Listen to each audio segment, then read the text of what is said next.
हाँ, तो आज कौन सी क्लास है? आज जैसे मैं कुछ दिन मैंने क्लास रोक दिया था हिस्ट्री का, क्योंकि मैं था नहीं यहाँ पे अवेलेबल, तो फिर वीडियो नहीं बन पाई थी। तो अब इसके पहले हमने क्या पढ़ा लिया था, हिस्ट्री का अब क्लास कंटिन्यू होगा, मतलब एक दो दिन छोड़ के, क्योंकि मैं थोड़ा बिजी हो जाता हूँ कभी कभी। तो कोई बात नहीं। आज हमने पिछले क्लास में क्या पढ़ लिया था? मौर्य साम्राज्य के बारे में पढ़ लिया था। मतलब मौर्य साम्राज्य नहीं, मौर्य साम्राज्य के पहले महाजनपद काल खत्म हो गई थी। मगध का उत्कर्ष पार्ट 1 पार्ट 2 दोनों क्लियर हो गया था। अब मगध के उत्कर्ष में जो राजा, मैंने क्या बोला कि मगध के बारे में ही क्यों पढ़ना है? महाजनपद काल के समय में जो 16 महाजनपद थे उसमें से मगध ही सबसे शक्तिशाली थी, और मगध में ही आगे जाकर सारे महाजनपद ऐड हो जाते हैं और पूरे भारत पे कब्जा मगध का हो जाता है।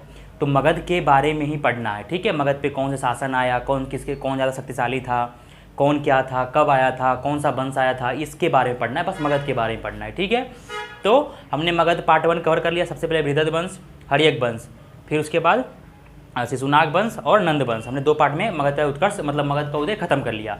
उसके बाद जो वंश आती है नंद वंश के बाद, वो मौर्य वंश होता है, जो सबसे मोस्ट इंपॉर्टेंट चैप्टर है हर एक एग्जाम के लिए, और बिहार दरोगा के लिए, बीपीएससी के लिए तो बहुत मोस्ट है। तो मौर्य साम्राज्य होता है स्टार्टिंग मगध नंद वंश के संस्थापक मतलब अंतिम करके, नंद वंश का अंतिम करके मौर्य वंश का होता है स्टार्टिंग। तो मौर्य वंश में क्या है, किसके वंश, कौन वंश को खत्म करके मौर्य वंश आया था? तो नंद वंश का। नंद वंश का अंतिम, नंद वंश में 9 राजा होते हैं टोटल, इसलिए उसको नवनंद भी बोला गया था। और मैंने पहले वीडियो में बता दिया इसके सारा कुछ। नंद वंश का अंतिम शासक धनानंद होता है, ठीक है। उसकी एक बहन भी होती है दुर्धरा नाम की, ठीक है। उसी से चंद्रगुप्त मौर्य का शादी होता है, मैं अब बताऊँगा आगे।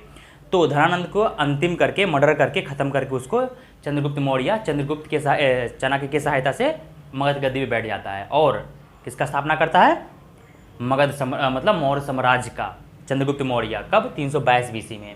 देखो एक बात, इस पे 8 महाजनपद पे महापदन का कब्जा रहता है। धनानंद के समय तक कलिंग जो रहता है वो मगध में ही इंटर रहता है, लेकिन जैसे ही चंद्रगुप्त मौर्य बनता है, गद्दी में बैठता है, कलिंग अपने आप में आज़ाद हो जाता है, और ताकतवर भी रहता है कलिंग भी।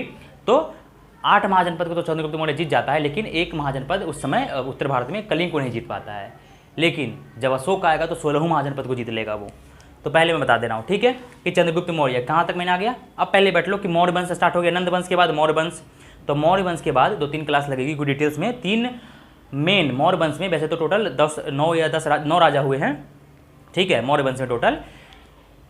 तो मौर्य वंश के बारे में 2-3 क्लास लगेगी, और मौर्य वंश इंपॉर्टेंट है, इसलिए मौर्य वंश के बारे में पढ़ लेंगे, स्टार्टिंग करेंगे, ठीक है। मौर्य वंश में कौन कौन से राजा हुए हैं, ठीक है। मेनली मौर्य साम्राज्य में 3 ही राजा के बारे में पढ़ना है। बिंदुसार, जो इतना मेन इंपॉर्टेंट है, तो कुछ नॉलेज चाहिए। चंद्रगुप्त मौर्य, बिंदुसार और अशोका के बारे में ज़्यादा पढ़ना है, ये क्या था डिटेल्स, ठीक है। तो मौर्य साम्राज्य में बस यही 3 वंश का बारे में पढ़ना है, बाकी सारे कमज़ोर हो गए थे। तो मैंने अब ये स्टार्ट करना है चंद्रगुप्त मौर्य। पहले ये पढ़ो मौर्य साम्राज्य, क्योंकि नंद वंश के बाद मौर्य साम्राज्य, ठीक है। टॉपिक लगाओ मौर्य वंश या मौर्य साम्राज्य या मौर्य वंश, ठीक है। मौर्यन एम्पायर, मौर्यन साम्राज्य या मौर्यन एम्पायर, मौर्यन वंश, जो भी डैश लगाना है, सारा की तो बात एक ही है, ठीक है। तो मैंने क्या पढ़ाया? मौर्य साम्राज्य। अब मौर्य साम्राज्य में देख लो कि कौन कौन से राजा हुए और कौन कौन से किसके किसके समय था, ठीक है, क्योंकि ये आजकल बीपीएससी थोड़ा डिटेल्स में पूछ देता है, मतलब बिहार दरोगा या फिर कुछ भी एग्जाम आजकल थोड़ा डिटेल्स में पूछ देता है।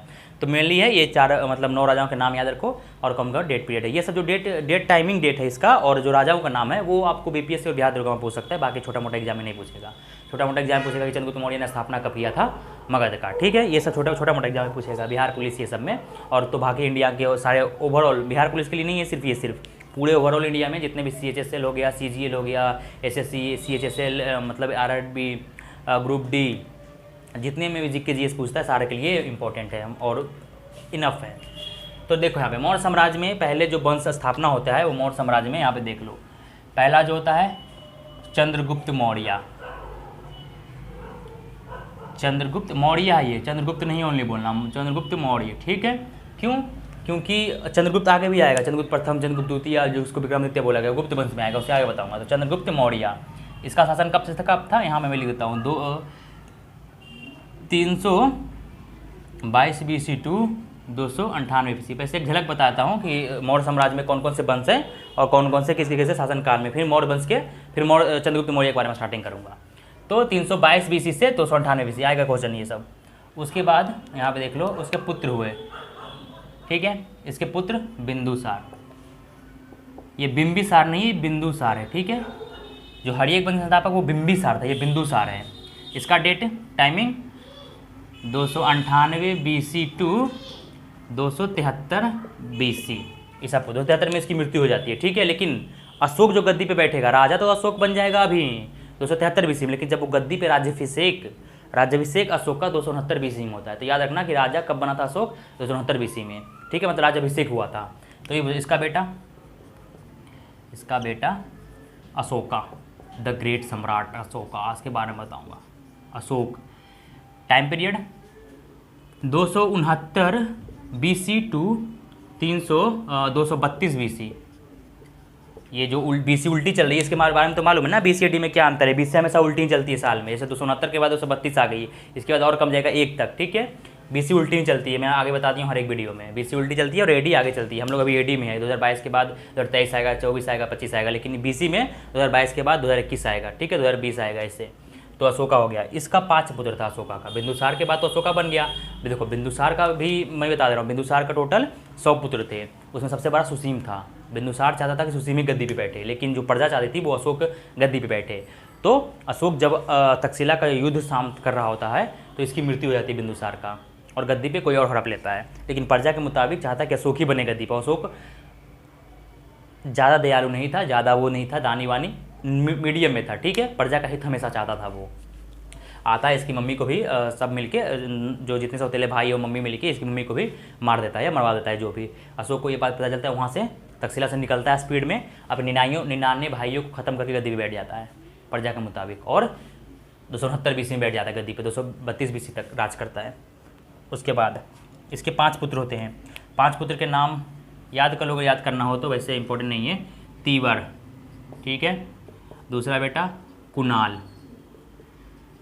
तीसरा बेटा कौन, तीसरा बेटा महेंद्र होता है, महेंद्र, जिसे अशोक ने कहाँ भेज दिया था, अपनी बेटी संघमित्रा और पुत्र महेंद्र को श्रीलंका भेज देता है बौद्ध धर्म के प्रचार प्रसार के लिए। और कुणाल का तो आँख निकाल लेती है इसकी, अशोक की बीवी एक होती है तिसरती, ठीक है, वो कम एज की होती है और वैश्या होती है, शायद सुनने में आया है, और कम एज की होती है बहुत। इसके बेटे के एज की इतना होती है जिससे अशोक शादी करता है। तो इसकी अशोक के जो बीवी होती है तिसरती, वो चाहती है, इसको प्रपोजल देता है कुणाल को कि तुम मेरे मतलब शादी कर लो मेरे से। तो ये बोलता है कि नहीं, तुम तो मेरी मम्मी की जैसी हो, क्योंकि मेरे अशोक से मतलब मेरे पिताजी से शादी की हो। तो ये मना करता है कुणाल। कुणाल का आँख बहुत प्यारा होता है, बहुत स्मार्ट बंदा होता है कुणाल।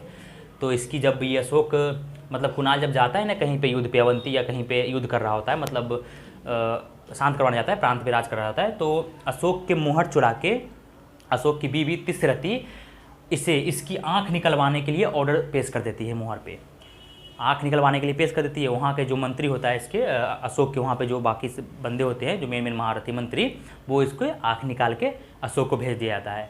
बाद में पता चलता है कि ये काम किसने किया, तो तिसरती ने, जिंदे जला देता है अशोक उसे, तिसरती को। जब ये बात पता चलता है कि मुहर चुरा के इसकी आँख निकलवाने का ऑर्डर दे दिया था इसने, तो क्यों, क्योंकि तिसरती को मना कर दिया था कुणाल। बताओ कैसी थी।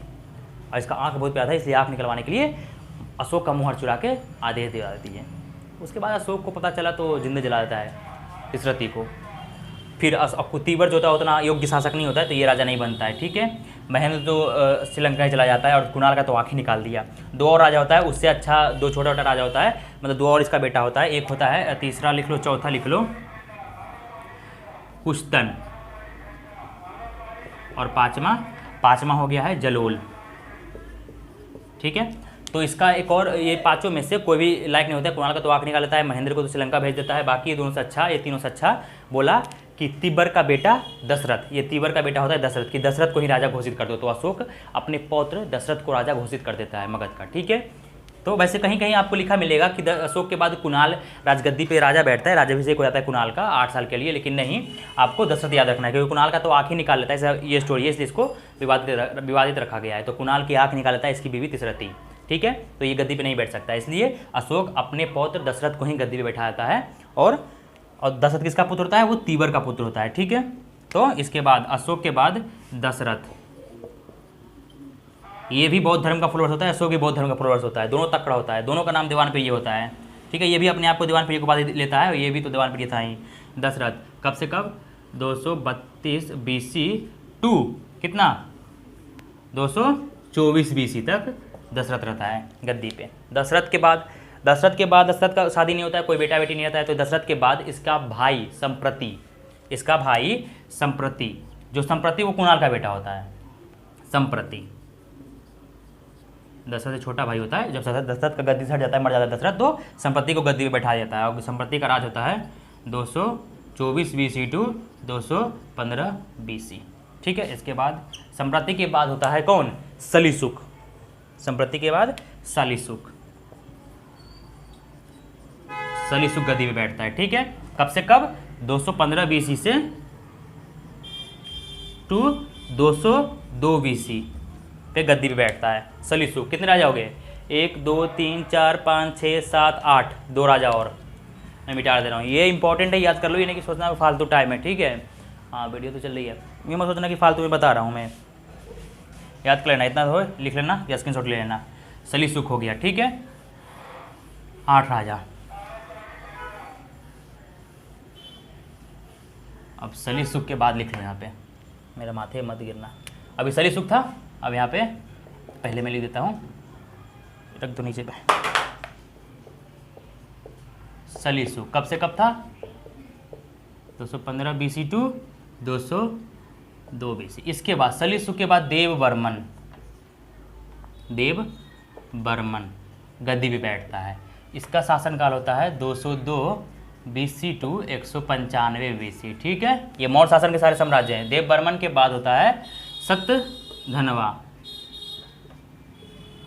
ठीक है ना, सतधनवा 195 BC टू 187 BC। ठीक है, सतधनवा के बाद लास्ट मौर्य साम्राज्य होता है, याद रखना वेरी वेरी इंपॉर्टेंट, बृहदत्त, अंतिम मौर्य शासक Brihadratha, Brihadratha 187 BC to 185 BC, बस इतने राज करता है, अंतिम शासक आता है। इसका बाद इसी के सेनापति पुष्यमित्र शुंग, ये बौद्ध धर्म का पूर्वज होता है, इसी के सेनापति पुष्यमित्र शुंग इसका मतलब वध करके, गद्दी से हटा करके, मर्डर करके खुद राजगद्दी पे बैठ जाता है और पुष्यमित्र शुंग जो होता है, शुंग वंश का स्थापना करता है मगध साम्राज्य के बाद। ठीक है, पुष्यमित्र शुंग वंश का, जो इसी के सेनापति होता है, ये अंतिम सम्राट होता है। वेरी वेरी इंपॉर्टेंट लिखना, अंतिम सम्राट कौन होता है, ये अंतिम होता है, अंतिम शासक मौर्य साम्राज्य का। पहला कौन, चंद्रगुप्त मौर्य। अंतिम कौन, ये तो, यही तो वो पूछेगा बीच वाला, याद रखना। लेकिन मौर्य समाज में 3 ही वंश के बारे में पढ़ना है, चंद्रगुप्त मौर्य, बिंदुसार और अशोका, उसके बाद नहीं पढ़ना है। ये इतना सारे है, याद कर लो, वेरी वेरी इंपॉर्टेंट है, लिख लो। बीच वाले 3-4 याद नहीं करोगे, लेकिन कंटिन्यू 3 याद रखो, अशोक तक, उसके बाद अंतिम शासक बृहदत्त। ठीक है, ये पूछ देगा। बाकी अगर आपको अच्छे लेवल का तैयारी में जाना है तो वो सब पूछ सकता है, तो इसलिए आपको याद कर लेना। ठीक है, अब हम पढ़ने वाले हैं एक एक राजा के बारे में। मैं मेनली मौर्य साम्राज्य में 3 राजा के बारे में पढ़ना है, तो पहले हम लिख देते हैं चंद्रगुप्त मौर्य। ठीक है, कि यार पहला शासक चंद्रगुप्त मौर्य, यही होता है रियल किंग और रियल सम्राट। भारत का पहला ऐतिहासिक सम्राट यही होता है, याद रखना, सम्राट यही होता है, वंश नहीं। ठीक है, भारत का पहला ऐतिहासिक सम्राट यही होता है जो पूरे भारत को राजनीतिक दृष्टि से एकबद्ध करता है। ठीक है, कौन, चंद्रगुप्त मौर्य। तो अगर पूछ देगा कि भारत का ऐतिहासिक सम्राट कौन है सबसे पहला, तो चंद्रगुप्त मौर्य का ऑप्शन होगा, चंद्रगुप्त मौर्य मार देना। ठीक है, सबसे पहले पूरे भारत को एकजुट किया था, एकबद्ध किया था राजनीतिक तरीके से चंद्रगुप्त मौर्य ने। ठीक है, तो भारत का ऐतिहासिक सम्राट या राजा जो कि एकजुट किया था, एकबद्ध किया था, वो चंद्रगुप्त मौर्य ही होता है, राजनीतिक तरीके से लिखा रहे। ठीक है, तो ये सब चंद्रगुप्त मौर्य ही होगा, क्योंकि भारत का एकबद्ध से। लेकिन चंद्रगुप्त मौर्य 8 ही महाजनपद को जीत पाया था, उसमें से कलिंग को जीत नहीं पाया था, कलिंग को जीतने की ताकत नहीं थी इसमें। एक बार ट्राई किया था, हार के वापस आ गया, नहीं जीत पाया उसे। ठीक है, और बिंदुसार इसका बेटा भी ट्राई करता है, नहीं जीत पाता, लेकिन अशोका 16वां महाजनपद को जीत लेता है, वो अशोका मैं बताऊंगा। तो ठीक है, चंद्रगुप्त मौर्य के बारे में समझ गए ना। सबसे पहला ऐतिहासिक, भारत का ऐतिहासिक सम्राट जो कि राजनीतिक तरीके से एकबद्ध किया था। वेरी इंपॉर्टेंट, याद करना जो मैं बोल रहा हूँ, मेरे बोलने पर ध्यान देना। इसका शासनकाल तो सभी को मालूम है, 322 BC में गद्दी पे बैठता है, धर्म को अंध करके 298 में ही निपट जाता है। कैसे, संलेखना विधि से जैन धर्म फॉलो करता है। तो ये हो गया ऐतिहासिक सम्राट। अब इसका कैसे गद्दी बैठता है, तो चंद्रगुप्त मौर्य क्या करता है कि धनानंद, जो नंद वंश का था, धनानंद को निपटा करके गद्दी पे बैठ जाता है। और धनानंद की एक बेटी होती है ध्रुधरा, जिसे शादी कर लेता है। वैसे भी लवर होती है इसकी, मैं बताऊंगा आगे कैसे लवर होती है, क्योंकि जब ये चंद्रगुप्त मौर्य कुछ जाल बिछाता है मगध में घुस के, उसके अंडर रह के, तो इसकी जो ध्रुधरा होती है, धनानंद की बेटी, बहन, और महापादन की पुत्री होती है और इसकी बहन होती है, प्रिय बहन, इसे पड़ जाती है, इसे फिदा हो जाती है। बाद में ये शादी करता है चाणक्य बोलने से, चाणक्य कहने से ही शादी करता है दुर्धरा से। क्यों?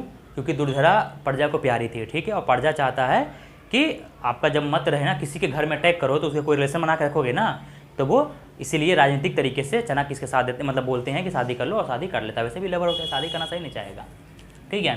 तो 320 BC मतलब 322 BC के बाद 398 BC तक इसकी राज होता है। इसका जन्म पहले लिख लो कि जन्म कब होता है। चंद्रगुप्त का जन्म, पिता, माता, पुत्र, राज्याभिषेक मतलब गद्दी पे कब बैठा, ठीक है, इतना काफ़ी है। जन्म 345 BC मतलब ईसा पूर्व, हिंदी में ईसा पूर्व हुआ था। और सिकंदर का जन्म कब हुआ था? 356 BC में। कितने साल का बड़ा हुआ? 11 साल का मात्र बड़ा हुआ। कौन?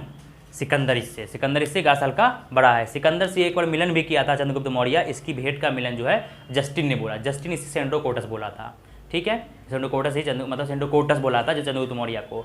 और सिकंदर से इसकी मिलन भी हुई थी, इसी के बारे में जस्टिन ने लिखा था। सिकंदर से इसकी चंद्रगुप्त मौर्य का मिलन भी हुआ था एक बार, जस्टिन ने बोला था। ये क्वेश्चन आएगी कि किसने बोला था कि इनका सिकंदर और चंद्रगुप्त मौर्य का भेंट भी हुआ था, उसके बारे में किसने लिखा? जस्टिन ने लिखा, ठीक है। तो 345 BC में जन्म हुआ था इसका। कहाँ पे हुआ था? पिपलीवन, पिपलीवन ऐसे बोला जाता है कि, मैं जो बोल रहा हूँ उस पर ध्यान देना, मैं जो बोला जाता है कि मतलब नेपाल के तराई वाले इलाके में, गोरखपुर में, जहाँ गोरखा जहाँ से आते हैं, गोरखपुर के इलाके में मौर्य वंश के लोग रहा करते थे, जो क्षत्रिय थे, ठीक है, उसी के वंश से चंद्रगुप्त मौर्य को बोला गया था। वहाँ पे पिपलीवन का एक राजा थे, कौन था? सुवर्थ सिद्धि, ठीक है, सुवर्थ सिद्धि इनके पिता थे। कहीं कहीं आपको बोलेगा सूर्यवर्मन, ठीक है, लेकिन नहीं, सुवर्थ सिद्धि, ठीक है, स्वार्थ सिद्धि इनके पिता का नाम था, जो पिपलीवन के मुखिया थे। पिपलीवन के महाराजा भी बोलो, मतलब राजा बोलो या मुखिया बोलो, जिससे धनानंद मार देता है। और इनकी माता का नाम होता है मूरा, जो कि एक निचली जाति की होती है और बहुत सुंदर होती है। तो धनानंद जो होता है ना, वो मूरा को ऑफर देता है शादी करने के लिए, लेकिन मूरा मना करती है इसकी माता।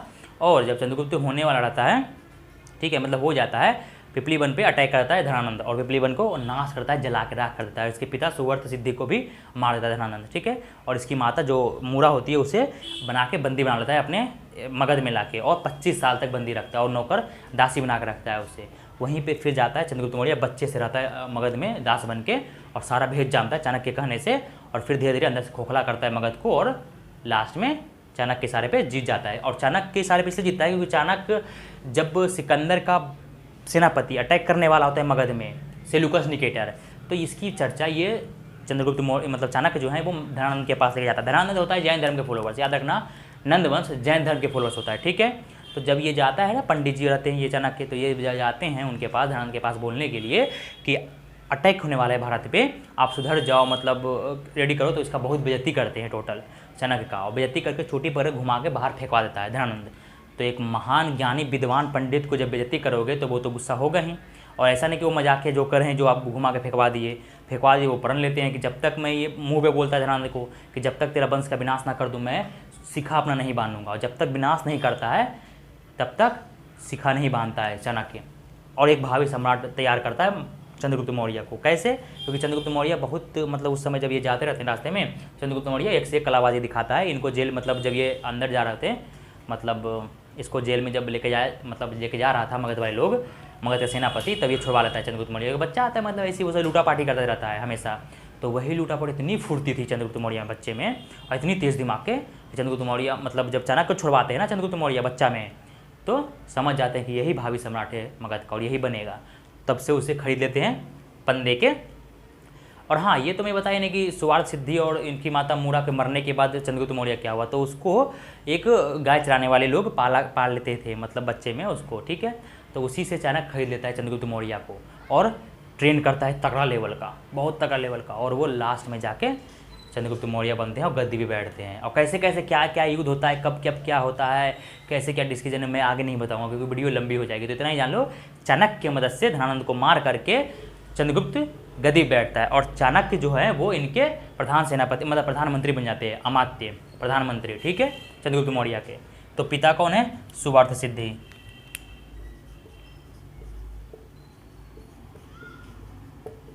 याद रखना स्वर्थ सिद्ध, ठीक है। पिपलीवन के महाराज या मुखिया होते हैं। माता का नाम था मूरा, जो कि एक नीच जाति की थी, ब्राह्मण परंपरा में नहीं बताया गया नीच जाति की थी, लेकिन 7 दिन से थी, इसकी माता थी, ठीक है। पुत्र बिंदुसार, यही दुर्धरा के पुत्र होता है। दुर्धरा जो चंद्रगुप्त मौर्य शादी करता, दुर्धरा पहली बीबी, दूसरी बीबी हेलेना, सेल्यूकस की बेटी, ठीक है। गद्दी पे कब बैठा? 322 BC में गद्दी पे बैठ जाता है। 321 ईस्वी में कहीं कहीं लिखा भी होगा, तो ध्यान देना।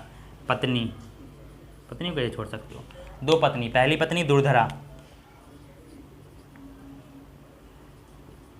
कहीं कहीं आपको हेलेना ही मिलेगा, दुर्धरा, ठीक है। दूसरी बेबी कार्नेलिया, इसी को हेलेना भी बोला है। हेलेना जो कि सेल्यूकस निकेटर का बेटी होती है। सेल्यूकस निकेटर को 305 BC में हरा करके लेते हैं आगे, मैं बताऊंगा। पत्नी दुर्धरा और कार्नेलिया हो गई, ठीक है। चंद्रगुप्त मौर्य इतना, और मैं क्या बताऊं इसमें। और हाँ, इनकी मृत्यु के बारे में लिखोगे तो मृत्यु के बारे में लिख लो, और धर्म पहले लिख लो। धर्म, जैन धर्म, मृत्यु कब होती है, तो इतना नाम इंपॉर्टेंट है, इसे पूछ सकता है हमेशा। धर्म होता है जैन धर्म। और एक बात मैं बोल रहा हूँ अभी, जैन धर्म के किस संप्रदाय के ये फॉलोवर्स होते हैं? तो जैन धर्म के इनके गुरु का नाम होता है भद्रबाहु। और भद्रबाहु किसके मतलब भद्रबाहु के अनुयायियों को क्या बोला गया था? दिगंबर। क्योंकि जब 12 साल का काल पड़ता है, कहाँ पे? मौर्य मतलब मगध में 12 साल का काल पड़ता है, तो जो जैन धर्म के 2 फॉलोवर्स थे, शूलभद्र और भद्रबाहु। भद्रबाहु अपने शिष्यों को लेकर कर्नाटक चले जाते हैं। उसी समय चंद्रगुप्त मौर्य को भी लेके जाते हैं। तो चंद्रगुप्त मौर्य को दीक्षा देने वाले कौन हुए? भद्रबाहु। इसलिए अगर पूछ दे क्वेश्चन में कि चंद्रगुप्त मौर्य जैन धर्म में किस संप्रदाय के फॉलोवर्स थे, तो दिगंबर संप्रदाय के। और दिगंबर के कौन है संस्थापक? भद्रबाहु। और भद्रबाहु के ही शिष्य होते हैं, भद्रबाहु से दीक्षा लेते हैं कौन? चंद्रगुप्त मौर्य। तो बोलना कि जैनी गुरु कौन थे? इनके जैनी गुरु कौन थे? तो भद्रबाहु, ठीक है, जो कि दिगंबर संप्रदाय के संस्थापक थे, ठीक है। और धर्म के स्थूलभद्र जो होता है वो कौन होता है? वो घनानंद के अमात्य होते हैं पहले। और मृत्यु इनकी 200 कौन होता है? गुरु। मैं यहाँ पे लिख देता हूँ, गुरु भी लिख देता हूँ यार, क्योंकि ये भी इंपॉर्टेंट है। इनके गुरु, जैनी गुरु लिखना। जैनी गुरु कौन होते हैं? चाणक्य तो इनके ट्रेंड नहीं, गुरु थे, अर्थशास्त्र में ये सब बताते थे चाणक्य, मतलब ट्रेन करते थे इसके युद्ध में और शास्त्र में। लेकिन जैन धर्म के गुरु कौन हुए इनके? तो भद्रबाहु, भद्रबाहु, ठीक है। दिगंबर संप्रदाय के फॉलोवर्स, इसलिए जैन धर्म मतलब जो चाणक्य है, मतलब चंद्रगुप्त मौर्य है, वो जैन धर्म के भद्रबाहु मतलब दिगंबर संप्रदाय के फॉलोवर्स हैं, याद रखना। और मृत्यु कब होती है? सभी को मालूम है, 298 BC में संलेखना विधि से। ये पूछ देगा, संलेखना विधि द्वारा। संलेखना विधि किसे बोला गया? तो जैन धर्म में अपने शरीर को कष्ट दे के मारने को संलेखना विधि बोला गया। चाहे वो तुम डूब के मरो, चाहे भूखे प्यासे मरो। तो जो चंद्रगुप्त मौर्य का मृत्यु हुआ था वो उपवास के द्वारा हो गया था, ठीक है। उसे संलेखना विधि बोला गया जैन धर्म में, कि अपने शरीर को कष्ट दे के मृत्यु को प्राप्त करने को संलेखना विधि बोला गया है। तो ये उपवास के कारण 298 BC में मर जाते हैं, और फिर गद्दी बैठ जाता है कौन? बिंदुसार। इतना चीज़ हुआ इनके बारे में, चंद्रगुप्त मौर्य के बारे में। अब मैं मिटा दे रहा हूँ। अब वेरी इंपॉर्टेंट आएगा कि कौन कौन से क्या क्या इसे चंद्रगुप्त मौर्य को बोला है, ठीक है। तो ये तो हो गया इसके बारे में डिटेल्स। हमें जो बोला हूँ उस पर ध्यान देना, लिखवाया हूँ उस पर कम ध्यान देना। मैं बोला हूँ ज़्यादा चीज़, लिखवाया कम चीज़ हूँ। जो मोस्ट इंपॉर्टेंट है मैं वही लिखवा दे रहा हूँ। तो अब एक और चीज़ बात लिखो कि अब देखो 2-3 बात आती है हमेशा एग्जाम में पूछते, कोई भी एग्जाम हो। यहाँ पर देखो स्टार मार्क है, पूछेगा कि देखो एरियन एंड प्लूकार्ट। एरियन यहाँ पे लिख लो, मैं ब्लैक में लिखाता हूँ। एरियन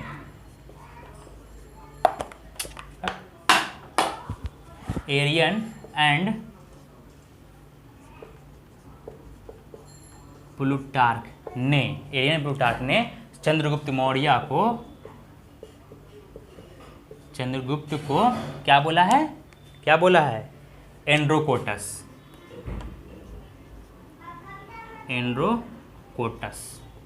किसने बोला? अगर पूछ देगा क्वेश्चन में कि चंद्रगुप्त मौर्य को एंड्रोकोटस किसने बोला है, तो ऑप्शन में रहेगा एरियन रहेगा, या तो प्लूकार्ट रहेगा, या फिर दोनों रहेगा। तो मार देना दोनों, एक और स्टार मारो। अब जस्टिन ने, एक जस्टिन नाम का होता है इतिहासकार, वो किस नाम से बोला है चंद्रगुप्त मौर्य को? चंद्रगुप्त मौर्य के बारे में जहाँ ही बताया वो सेंडोकोटस के नाम से बोला है। तो यहाँ पे लिखो जस्टिन ने, वेरी इंपॉर्टेंट। और जस्टिन इसलिए इम्पोर्टेंट है क्योंकि जस्टिन ने ही जब चंद्रगुप्त मौर्य और सिकंदर का भेंट होता है तो उसके बारे में भी जो चर्चा किया है वो जस्टिन ने किया है। तो याद रखना, जस्टिन ने चंद्रगुप्त मौर्य को सैंड्रोकोटस कहा है। वेरी वेरी इंपॉर्टेंट, हर एक एग्जाम में पूछ ही देता है ये, बड़े बड़े एग्जाम में या छोटे मोटे। सैंड्रोकोटस जो रेट से लिखा इसलिए इंपॉर्टेंट है। सैंड्रोकोटस कहा, जस्टिन ने चंद्रगुप्त मौर्य को सैंड्रोकोटस कहा, ठीक है। और एरियन ने प्लूटार्क ने चंद्रगुप्त मौर्य को एंड्रोकोटस कहा है। और स्ट्रैबो ने, एक और वैज्ञानिक का नाम लिखो, आपको बहुत सारे बंदे नहीं बताएगा ये चीज़। स्ट्रैबो, एक स्ट्रैबो नाम का भी होता है वैज्ञानिक, यूनानी वैज्ञानिक मतलब इतिहासकार। स्ट्रैबो ने चंद्रगुप्त मौर्य का एक और उपनाम बताया है। उपनाम किसकी? चंद्रगुप्त मौर्य की। कौन? पालीब्रेथम, ठीक है, पालीब्रेथम। इसका मतलब होता है पाटलिपुत्रक। याद रखना, इसका मतलब होता है पाटलिपुत्रक। तो पूछ देगा कि किस इतिहासकार ने या किस यूनानी इतिहासकार ने पाटलिपुत्रक बोला है चंद्रगुप्त मौर्य को, तो बोलना स्ट्रैबो ने, ठीक है। या फिर ये भी पूछ सकता है कि स्ट्रैबो ने चंद्रगुप्त मौर्य को क्या उपनाम दिया या उपनाम से बोला था, तो पालीब्रेथम या फिर चंद्रगुप्त या फिर पाटलिपुत्रक। उसका मतलब होता है पालीब्रेथम का मतलब पाटलिपुत्रक, ठीक है। ये था स्ट्रैबो ने। अब चंद्रगुप्त मौर्य के बारे में विस्तृत जानकारी कहाँ से मिलती है? वैसे चंद्रगुप्त मौर्य के मतलब मौर्य वंश के, मौर्य साम्राज्य के बारे में हमें जानकारी कहाँ से मिलती है? तो देखो, पुरातात्विक स्रोत भी है, साहित्यिक स्रोत भी है, विदेशी यात्रा विवरण भी है। पुरातात्विक स्रोत में जूनागढ़ अभिलेख, सौगार अभिलेख में चंद्रगुप्त मौर्य के बारे में या मौर्य साम्राज्य के बारे में, ठीक है। साहित्यिक स्रोत में आ जाओ तो फिर क्या हो गया? विशाखादत्त का मुद्राराक्षस हो गया, इंडिका हो गया, जस्टिन, ये सब हो गया। और विदेशी यात्रा में तो जानबे करते हो कि मेगास्थनीज जी बोला, जस्टिन बोला, एरियन बोला, ये सब बोला बंदे ने। तो तीनों चीज़ से मौर्य साम्राज्य के बारे में जानकारी मिलती है, ठीक है। मैं अब आगे बताऊंगा। तो मुद्राराक्षस एक बहुत फेमस किताब है, विशाखादत्त के द्वारा लिखा गया है। हर एक एग्जाम में पूछ ही देता है वो कि मुद्राराक्षस के लेखक कौन है, छोटे मोटे एग्जाम में। तो विशाखादत्त। मुद्राराक्षस लिखा कब गया था? 9वीं सदी में। उसमें क्या लिखा गया? उसमें चंद्रगुप्त मौर्य को क्या बोला गया है? एक ब्रिसल मतलब एक निम्न जाति का बंदा बताया है, ठीक है, एक शूद्र बताया है, समझो, चंद्रगुप्त मौर्य को विशाखादत्त ने। और 9वीं सदी में लिखा गया है। चंद्रगुप्त मौर्य के जन्म के मतलब मौर्य वंश के बहुत बाद, 9वीं सदी मतलब 800 ईसा पूर्व से 900 ईसा पूर्व के बीच में लिखा गया है मुद्राराक्षस विशाखादत्त के द्वारा। लिख ही लो, वेरी वेरी इंपॉर्टेंट है, ठीक है। मुद्राराक्षस का लेखक कौन है? तो विशाखादत्त। विशाखदत्त नाम है, विशाखदत्त।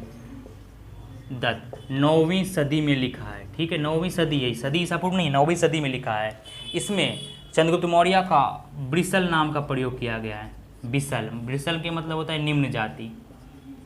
चंद्रगुप्त मौर्य को निम्न जाति का बताया है विशाखादत्त ने, ठीक है, ब्रिसल नाम का। तो पूछेगा कि ब्रिसल नाम किस ग्रंथ में या किसने बोला है चंद्रगुप्त मौर्य को, या फिर कहाँ पे उल्लेख है उसका, तो विशाखादत्त के मुद्राराक्षस में उल्लेख है, ठीक है, ये भी लिख लेना। और एक और पूछे हो जाएगा चंद्रगुप्त मौर्य या मौर्य साम्राज्य के बारे में सबसे विस्तृत जानकारी किस ग्रंथ में मिलती है, तो वो मुद्राराक्षस ही है, ठीक है। सबसे विस्तृत जानकारी जो मैं बोल रहा हूँ उस पर ध्यान देना। तो इसमें लिख लेना कि सबसे विस्तृत जानकारी मुद्राराक्षस में मिलती है, जो विशाखादत्त के द्वारा लिखा गया था 9वीं सदी में। इसमें इसको है कितना मैं बता दे रहा हूँ एक चीज़। तो ये सब इंपॉर्टेंट है, वेरी वेरी इंपॉर्टेंट है, इसलिए लिखना जरूरी है, आती रहती है क्वेश्चन हमेशा। अब मैं किसके बारे में बता दूँ? ये तो हो गया, हाँ। अब किसके बारे में बता दूँ? अब बताता हूँ मैं चाणक्य के बारे में, थोड़ा सा जानकारी ले लो चाणक्य के बारे में, ठीक है। तो चाणक्य कौन थे? तो चाणक्य वो था चंद्रगुप्त मौर्य हो गया चाणक्य। चाणक्य जो थे यहाँ पे लिख लो चाणक्य, ठीक है। चाणक्य इनके गुरु होते हैं जो ट्रेन करते हैं बच्चे से इसको, ठीक है। चाणक्य किसको? चंद्रगुप्त मौर्य को बच्चे से ट्रेन करते हैं युद्ध में, शास्त्र में, कूटनीति में। तो इसलिए चंद्रगुप्त मौर्य भाई चाणक्य इतना बुद्धिमान हो जाता है आगे जाके, इसलिए बहुत चालनीति चलता है चंद्रगुप्त मौर्य। अभी स्टोरी बताऊँ ज़्यादा लंबा हो जाएगा वीडियो। तो चाणक्य कौन होते हैं? गुनी के पुत्र होते हैं। ऐसे इनका पिता का नाम चाणक्य भी होता है, लेकिन गुनी उनको ऋषि गुनी बोला गया है, जो कि तक्षशिला के होते हैं, एक ऋषि होते हैं, ठीक है। और तो चाणक्य स्टूडेंट जो होते हैं पहले तक्षशिला विश्वविद्यालय के, विश्व का सबसे बड़ा पहला मतलब पूरे विश्व का सबसे पहला और पुराना विश्वविद्यालय तक्षशिला विद्यालय, जहाँ के उस समय पूरे विदेश के लोग आके पढ़ा करते थे, ठीक है। तो पूछेगा विश्व का सबसे पुराना विश्वविद्यालय तक्षशिला विश्वविद्यालय, जो आज के अफगानिस्तान मतलब पाकिस्तान में पड़ता है तक्षशिला विद्यालय, वहीं के स्टूडेंट थे ये चाणक्य, ठीक है। बहुत बुद्धिमान, बहुत कुटिल, इतना तेज़, बहुत भयंकर तेज हर चीज़ में, ठीक है। इसलिए चाणक्य नीति भी चलती है आजकल। और वहाँ पे पढ़ा पढ़ा के ये वहाँ का प्रधानाध्यापक बन जाते हैं। कौन है? चाणक्य प्रधानाध्यापक बन जाते हैं वहाँ के, चाणक्य। ठीक है, तो तक्षशिला विश्वविद्यालय के कौन होते हैं प्रधानाध्यापक? चाणक्य उस टाइम। ठीक है, और वहीं के स्टूडेंट भी होते हैं। इसके पिता का नाम गुनी होता है। ठीक है, तो ये तक्षशिला के, ठीक है, तक्षशिला विश्वविद्यालय के, तक्षशिला यूनिवर्सिटी विश्वविद्यालय लिखना है इतना, के कौन होते हैं? प्रधानाध्यापक। इतना मैं क्यों लिखा रहा हूँ? ठीक है, प्रधानाध्यापक। और चाणक्य के पिता का नाम गुनी होता है और इनके बचपन का नाम है, आप लिख लो, वेरी वेरी इंपॉर्टेंट। बचपन का नाम तो पूछ देता है। बचपन का नाम इनका होता है विष्णुगुप्त। ठीक है, विष्णुगुप्त। और इनका एक और नाम होता है कौटिल्य। यहाँ उपनाम अगर पूछे, चाणक्य या चाणक्य कौटिल्य, और उपनाम पूछे, उपनाम तो कौटिल्य, कौटिल्य चाणक्य, कौटिल्य। तो ये तीनों क्वेश्चन हमेशा पूछता है कि विष्णुगुप्त किसका नाम था? तो चाणक्य का नाम था। चाणक्य का बचपन का क्या नाम था? तो विष्णुगुप्त था। ठीक है, कौटिल्य किसका नाम था? तो चाणक्य का नाम था, जो कि चंद्रगुप्त मौर्य का प्रधानमंत्री बन जाते हैं मगध पे स्थापना करने के बाद। चंद्रगुप्त मौर्य किसके सहायता से मगध गद्दी बैठा? चाणक्य की सहायता से। उपनाम कौटिल्य। ठीक है, इनके द्वारा एक पुस्तक लिखी जाती है, अर्थशास्त्र नाम है उसका। ठीक है, ये मत समझना अर्थशास्त्र मतलब इकोनॉमिक्स हो गया है। पुस्तक लिखा गया है अर्थशास्त्र, वो शासन के सिद्धांतों का पुस्तक होता है, राजनीतिक शास्त्र होता है वो। ठीक है, शासन के सिद्धांतों का पुस्तक होता है। वेरी वेरी इंपॉर्टेंट पूछेगा, अर्थशास्त्र के लेखक कौन है? तो चाणक्य हैं। और ये जो है अर्थशास्त्र, ये ऐतिहासिक ग्रंथ नहीं है, ये राजनीतिक ग्रंथ है। ठीक है, राजनीति ग्रंथ, ऐतिहासिक नहीं है ये। लेकिन चंद्रगुप्त मौर्य और मौर्य साम्राज्य के बारे में, प्रशासन के बारे में मिलती है, लेकिन इनके जो बुक है, इनके बहुत सारे लोग आगे जाके बहुत सारे राजा फॉलो करते हैं इसका। ठीक है, तो अर्थशास्त्र के लेखक भी यही होते हैं और इसको, ये राजनीतिक ग्रंथ है। ठीक है, और इसे लिख देना कि शासन के सिद्धांतों का ग्रंथ है ये। ठीक है, इसे लिख देना, बहुत भयंकर शासन के सिद्धांतों के ये किताब है। ठीक है, और इसी में अर्थशास्त्र में ही चाणक्य ने सप्तांग सिद्धांत दिया है राज्य करने के लिए। एक राज्य के सप्तांग सिद्धांत दिया है। ठीक है, वो सप्तांग सिद्धांत कौन कौन से हैं? तो पहला है राजा, दूसरा है अमात्य, तीसरा है जनपद, चौथा है कोष। ठीक है, पांचवा है क्या? पांचवा है कोष के बाद पांचवा या छठा जो भी हो लिख लेना, इतना इम्पोर्टेंट नहीं है ये। राज्य, अमात्य, जनपद, कोष, और क्या है? और भी है, एक मित्र है, मित्र के पहले कुछ होगा, मैं दिखा देता हूँ। ठीक है, तो लिख देना, एक राजा हो गया, दूसरा अमात्य हुआ, तीसरा जनपद हो गया, चौथा कोष हो गया, और पांचवा क्या हो गया? पांचवा मैं भूल रहा हूँ थोड़ा सा, पांचवा क्या था?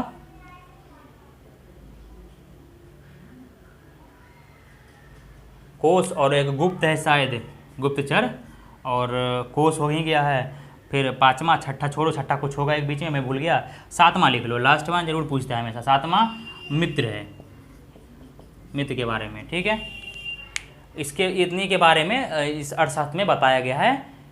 ठीक है, और इन सब को क्या बोला गया है? सप्तांग सिद्धांत।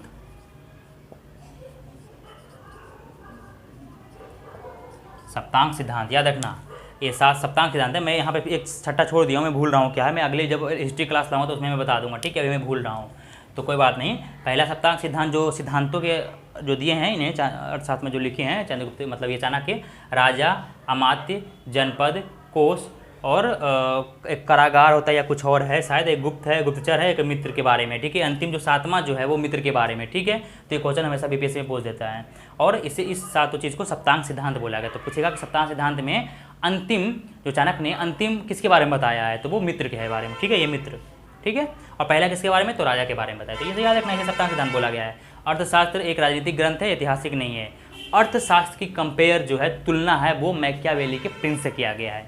तो याद रखना कि चाणक्य के अर्थशास्त्र की जो तुलना है वो मैकियावेली के प्रिंस से किया गया है। ठीक है, तो अर्थशास्त्र के जो मतलब इनके अर्थशास्त्र जो है, यहाँ मैं मिटा दे रहा हूँ सप्तांग सिद्धांत, उसके बाद नीचे लिख देता हूँ कि ठीक है, कि अर्थशास्त्र के जो कंपेयर किया गया, तुलना, वो मैकियावेली के Machiavelli very very important question है, प्रिंस से किया गया है, प्रिंस से किया गया है, ठीक है, मैकियावेली के प्रिंस से, क्योंकि हमारा इतिहास तो विदेशों मतलब विदेशियों ने लिखा है, यूनानी ने लिखा है, अंग्रेजों ने लिखा है, तो कम ही दबा दबा के लिखेगा। बताओ चाणक्य की कंपेयर मैकियावेली के प्रिंस से किया जाता है। इसी मैकियावेली मतलब अर्थशास्त्र उसके मैकियावेली के प्रिंस जबकि बाद में आता, चाणक्य अर्थशास्त्र बहुत पहले ही आ गया था। तो इंडिया को बहुत दबाया गया इंडिया के इतिहास को रियलिटी में, क्योंकि लिखा ही है पड़ोसी हमारे, तो पड़ोसी तो आपके घर के बारे में कहाँ से बड़ाई करेगा, खराब ही लिखेगा। और इंडिया का और अपने घर में तो आपके वैल्यू होती नहीं है, वैसे इंडिया में इंडिया को इतिहासकार बनेगा तो उसको वैल्यू नहीं है, जितना आपका पड़ोसी बता देगा सच्चाई, पड़ोसी की वैल्यू ज़्यादा होती है। इसलिए हमारा अंग्रेज़ी लोग ने लिखा है इतिहास ज़्यादा। तो छोड़ो, मतलब मैकियावेली के प्रिंस से किया गया पुस्तक के, तो चाणक्य के बारे में हो गया। चाणक्य कौन होते हैं? चंद्रगुप्त मौर्य प्रधानमंत्री। ये सब अब चाणक्य के बारे में कितना ही बता दो, इतना ही क्वेश्चन है। कौटिल्य नाम है उनका, विष्णुगुप्त भी नाम है, चाणक्य भी नाम है, अर्थशास्त्र पुस्तक है, साधन सिद्धांत का बुक है, मैकियावेली के प्रिंस से किया गया है। और चाणक्य के बारे में कितना, इन्हीं की मदद से तो वो गद्दी पे बैठता है, राजा बनता है, बस यही तो है, और तो कुछ नहीं, इतना ही है। हाँ तो फिर यार बहुत गर्मी लग रही है यहाँ पे यार, फ़ैन बंद करके करना पड़ता है वीडियो, यहाँ पे ऊपर से तपती है। तो फिर कहाँ गया वो, हाँ यार लाया नहीं। हाँ तो ठीक है, इतना ही था। और क्या, छोटा मोटा एक और जानकारी दे ही देता हूँ मैं। तो सप्तांग सिद्धांत हो गया है, और क्या है, और चंद्रगुप्त मौर्य के बारे में पढ़ लो। हाँ और एक मेन इंपॉर्टेंट चीज़ है कि चंद्रगुप्त मौर्य जो अभी, हाँ जब चंद्रगुप्त मौर्य के शासन में देखो, जब मगध पे शासन धनानंद का होता है तो इसके समकालीन कौन होता है? सिकंदर। सिकंदर का एक सेनापति होता है। जब सिकंदर मरने जाता है ना, तो अपना जीता हुआ प्रांत जो सिंध प्रांत था, बलूचिस्तान वाला इलाका था, ये सब जो था पूरा, वो सेल्यूकस निकेटर को देके जाता है। सेल्यूकस निकेटर की बेटी हेलेना को अपने पुत्री के जैसा मानता है सिकंदर, ठीक है। तो उस अपने इलाके को देके जाता है सेल्यूकस निकेटर को कि संभालना तो, ठीक है, पश्चिमी इलाके। लेकिन जब सिकंदर जब फिर अटैक करता है 305 BC में, चंद्रगुप्त मौर्य अटैक करता है उस पर, सेल्यूकस निकेटर पे, ठीक है। तो Seleucus Nicator very very important नाम याद रखना। ये कौन होता है? सिकंदर का थल सेनापति होता है। Seleucus Nicator versus Chandragupta Maurya, ठीक है। Seleucus Nicator versus Chandragupta Maurya कब होता है? 305 BC में, ईसा पूर्व में, याद रखना 305 BC में। कौन जीत जाता है? चंद्रगुप्त मौर्य जीतेगा। तो इसमें चंद्रगुप्त मौर्य का विजय होता है, 305 BC में युद्ध होता है, ठीक है, युद्ध होता है। मतलब डायरेक्ट लिखो कि 305 BC में चंद्रगुप्त मौर्य सेल्यूकस निकेटर को हरा देता है। और हराने के मुताबिक चाणक्य जो होते हैं वो बोलते हैं इसे चंद्रगुप्त मौर्य को, तुझे हेलेना से शादी करना पड़ेगा। किसकी? सेल्यूकस निकेटर की पुत्री जो हेलेना है, उसे कर्नेलिया बोला गया है, उसे शादी करना पड़ेगा। शादी इसलिए करना पड़ेगा कि शादी कर लो और इसे रखना, क्योंकि अगर सेल्यूकस निकेटर की बेटी का रिश्ता रहेगा मगध में तो ये दोबारा मगध पर अटैक नहीं करेगा। तो चाणक्य बहुत बुद्धिमान थे, वो शादी करवाते हैं। तो हेलेना की शादी इसके साथ हो जाता है। और दहेज में मानो या फिर संधि शर्तों के अनुसार मानो, कि संधि शर्तों के अनुसार जब हेलेना शादी होता है, कर्नेलिया से शादी होता है, इसकी दूसरी विवाह कॉर्नेलिया, हेलेना, मैं एक भर लेता हूँ, हेलेना शादी होता है, ठीक है, चंद्रगुप्त मौर्य की दूसरी शादी। और मैं एक भर लेता हूँ, एक मिनट रुक जाओ। तो एक भर लिया। हाँ तो कर्नेलिया से इसकी दूसरी शादी हो जाती है। कब होती है? जब ये 305 BC में सेल्यूकस निकेटर को हराता है।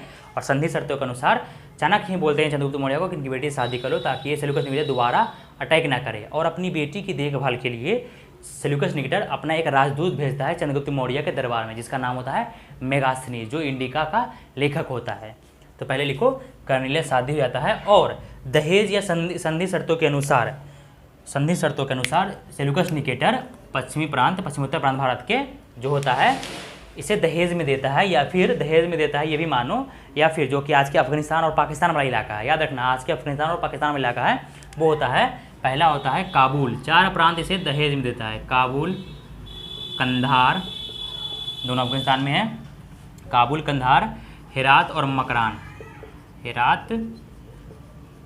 मकरान, चार प्रांत इसे दहेज में देता है। यही संधि शर्तों के अनुसार होता है हारने के बाद। और इसकी बेटी से शादी होता है, ये जानती हूँ।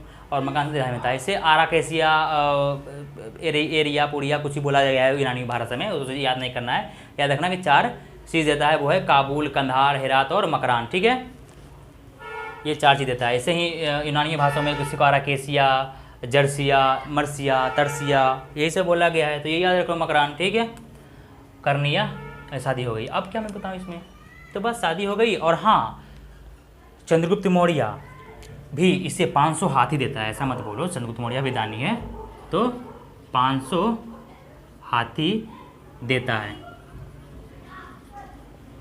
ठीक है। किसे? सेल्यूकस को, क्योंकि हाथी उसमें मगध में बहुत सारे होते हैं, 9,000 हाथी युद्ध में लड़ा करते थे, तो 500 हाथी दे दिया दान में, तो उसे क्या दिक्कत है। तो 500 इसने 4 प्रांत दिया, काबुल, कंधार, हेरात और मकरान, और ये 500 हाथी दिया। इसके बारे में किसने बोला कि चंद्रगुप्त मौर्य ने 500 हाथी, मतलब नहीं, सेल्यूकस निकेटर को हरा करके, मतलब ये दहेज में ले लिया ये, और ये सेल्यूकस निकेटर को दिया, 500 हाथी सेल्यूकस निकेटर को दिया। ये क्या किसने बोला? एम्पियानस ने। याद रखना, वेरी वेरी इंपॉर्टेंट, कि किसने बोला? एम्पियानस, ठीक है, एम्पियानस होता है जो सारा कुछ देखता है। तो इसी ने लिखा था कि चंद्रगुप्त मौर्य ने संधि शर्तों के अनुसार 500 हाथी दान में देता है, मतलब उपहार देता है, उपहार गिफ्ट देता है, किसे? सेल्यूकस निकेटर को। और सेल्यूकस निकेटर अपना एक राजदूत भेजता है चंद्रगुप्त मौर्य के दरबार में। किसे भेजता है? एक एम्बेसडर, राजदूत, उसका नाम होता है मेगास्थनीज। तो सेल्यूकस का राजदूत, सेल्यूकस का राजदूत, इंडिका के लेखक मेगास्थनीज, मेगास्थनीज किसका लेखक?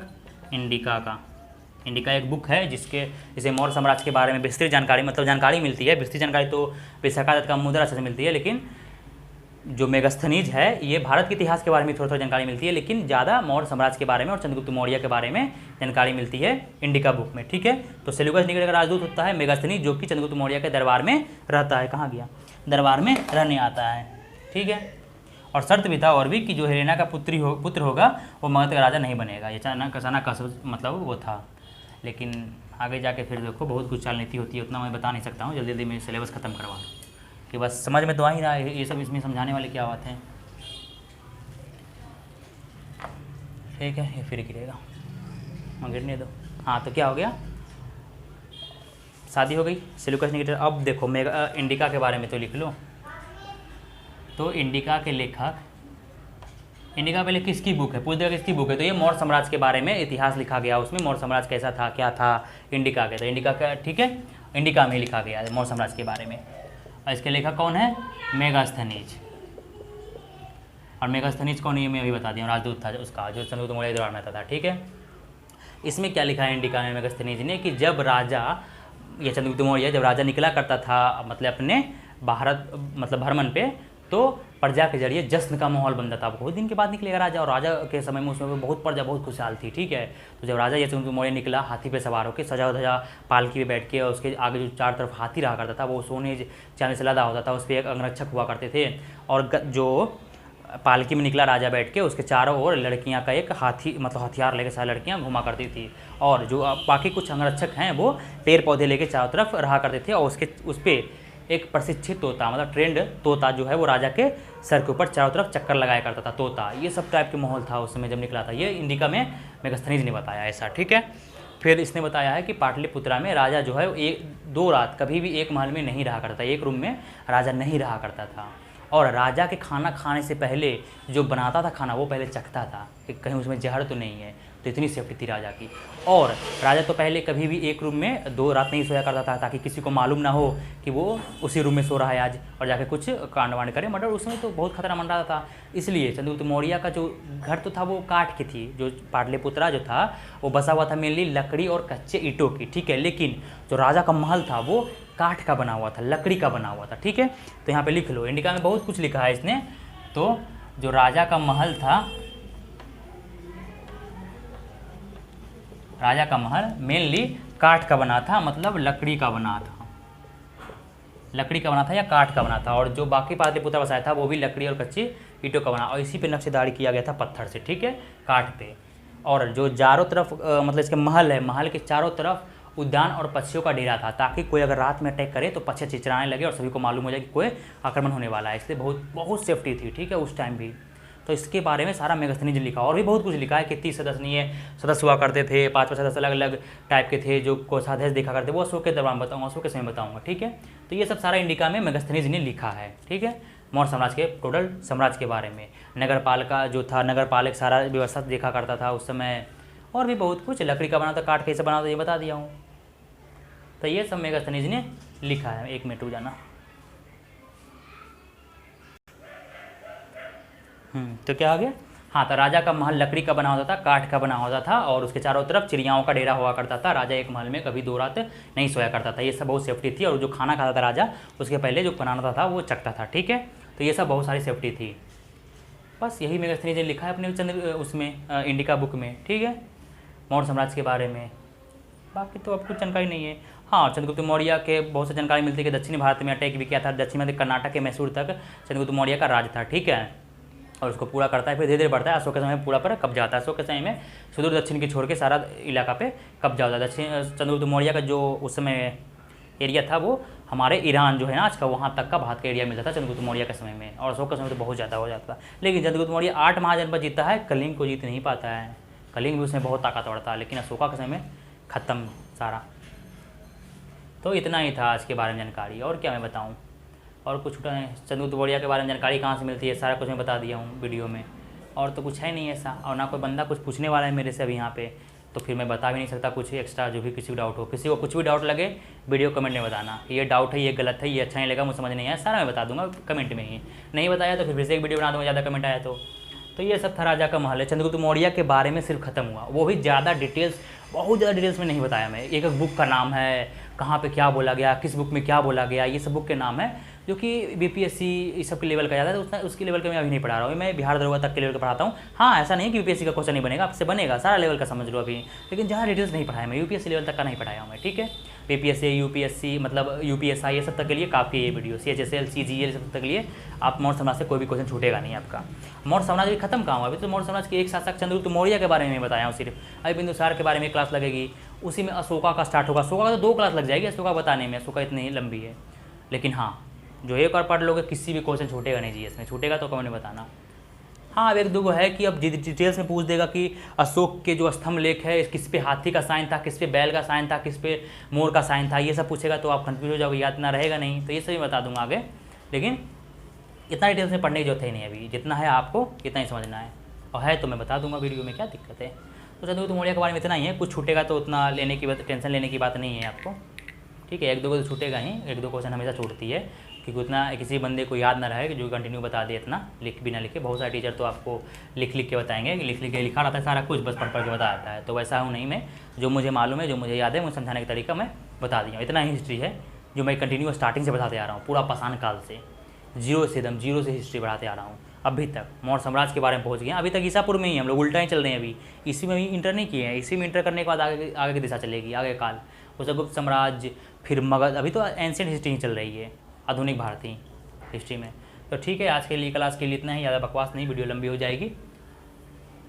ठीक है, किसी को कुछ भी डाउट लगे तो बताना, मिलते हैं नेक्स्ट वीडियो में, बाय।